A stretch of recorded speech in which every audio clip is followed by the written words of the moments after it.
the day or beginning May 1st on Wednesday. Alrighty, I think I covered everything here. About our juror, Beverly. Bev Silva has been an exhibiting artist with us for many, many years. We have a wall over there that we kind of call the Curator's Corner that features some of her artwork. She's been a joy to work with. I appreciate your time and attention. She really, really put a lot of thought into this. And we had a lot of fun talking about the theme for this exhibit. We also talked about the Creative Reuse Center, which if you haven't been there yet, you should check it out. It is awesome.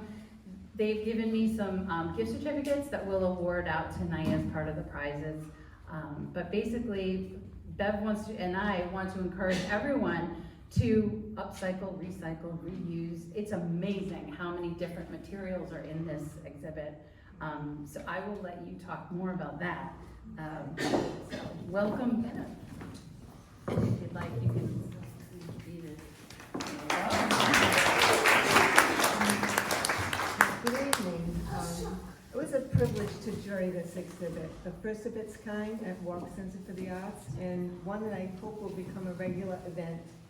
I'm strongly committed to recycling, and for the past several years, using found and repurposed items has been central to my art practice. I'm thrilled to see so many others have embraced this ideal. This was truly a fun exhibit to jury. The creativity and imagination in this work has been positively inspiring. These artists use a wide variety of materials in unexpected and clever ways, and I had the feeling as I looked at the entries that they really enjoyed what they were doing. I want to congratulate everyone who entered this show, and especially those who got out of their comfort zone and used non-traditional materials for the first time. I first began using found and recycled materials about 7 or 8 years ago when I wanted to mount some of my mixed media cityscapes on rusted sheet metal. I still frequently incorporate rusted metal in my collage and assemblage work, and I'm pretty sure now I can spot a piece of rusted metal on the ground a mile away. In fact, I rarely go for a walk when I don't find at least one rusty washer. I love collecting things that I find on the side of the road, on walking paths, and on the beach.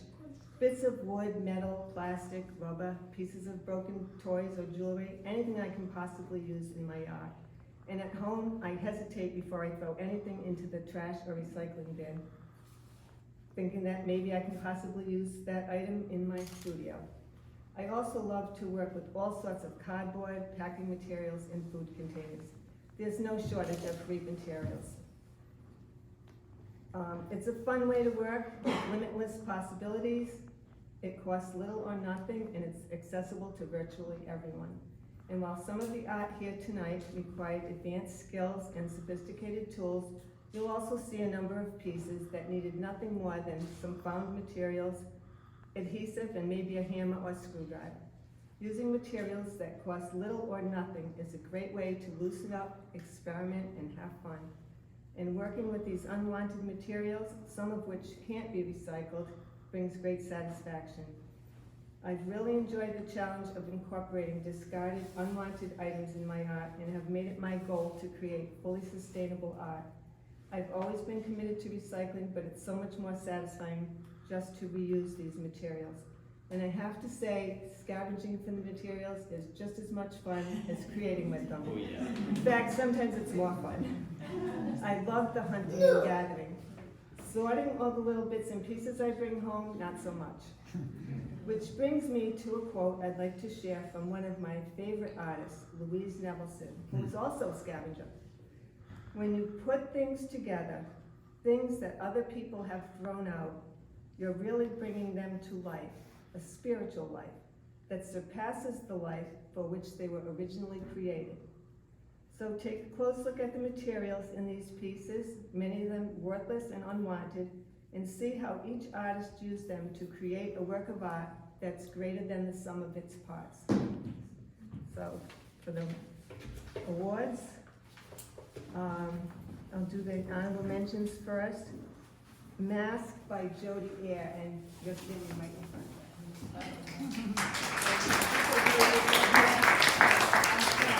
So Jody stopped stopped in at the beginning of the evening. She couldn't stay, but she's an old friend of mine, and it was great to see her because this is her first time exhibiting here at Warwick Center for the Arts.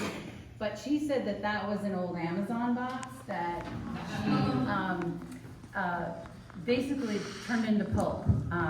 Christoph, you can help me with that because I know you had a conversation with her. She turned it into pulp and then resculpted it, right? Exactly, and she was using Mod Podge as the medium, and that's a really good thing to work with papers on because it becomes very resilient, becomes water resistant, and it makes it something that you can paint or otherwise resurface. So Right, very good right. material. Yeah, so anyway, so that, She should do a lunch and learn. yeah, yeah, right, so, and so you brought that up. We've been doing lunch and learns, which are free artist talks on the last Friday of the month. And this gives me a chance to announce that Blanche Milligan, who did this piece in the center here, has agreed to do the lunch and learn March 26th. So I hope you can come for that. Okay, so do you want to the next Okay, one? and What Are You Looking At by Peter Ball.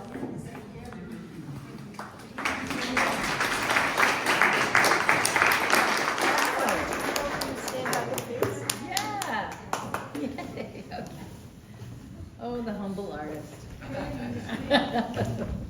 Peter used repurposed wood to create a life-size sculpture. I like the fact that he painted the wood in a single unifying color that gives it the look of metal. In fact, when I was first looking at all the images online, I thought it was metal.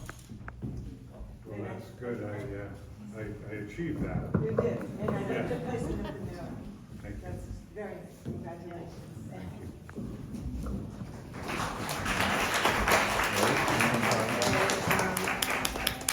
Birds by Julian Penrose, and he's not here. Right, he's not here, and I think that piece is right here. Right here, yeah. He's that's right. in Philadelphia right now. Oh, okay. So he created a box assemblage reminiscent of Joseph Cornell, who's known for his bird assemblages. And it features a great selection of broken and discarded material. Yeah. Okay, third prize is Phyla Mobile Installation by Denise Wilhelm. He is here.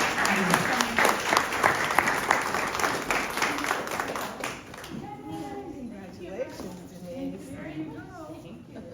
I love that you used packing foam to create this whimsical and colorful installation because it doesn't break down in the environment the way cardboard and paper does. And it's nice to see it repurposed as an art form and kept out of the environment. So, Thank you. congratulations. Thank you. Second prize is Rituals of Time by Laura White. All right.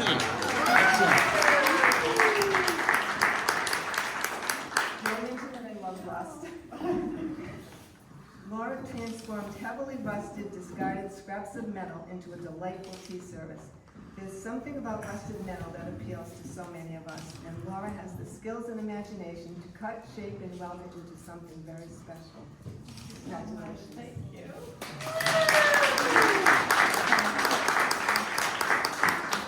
And first prize is Textiles and Tech by Blanche Milligan.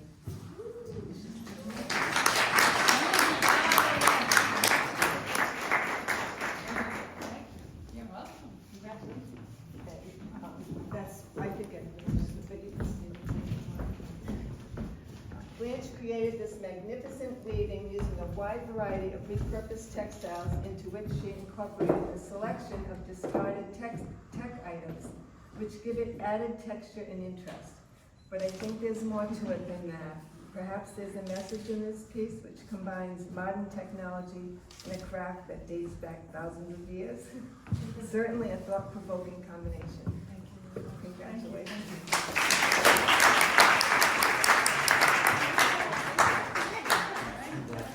Thank you very much, everyone. And come back to hear Blanche talk on March 26th, I think. And then a number of you have requested an encore from Christoph, so we'll be chatting about that.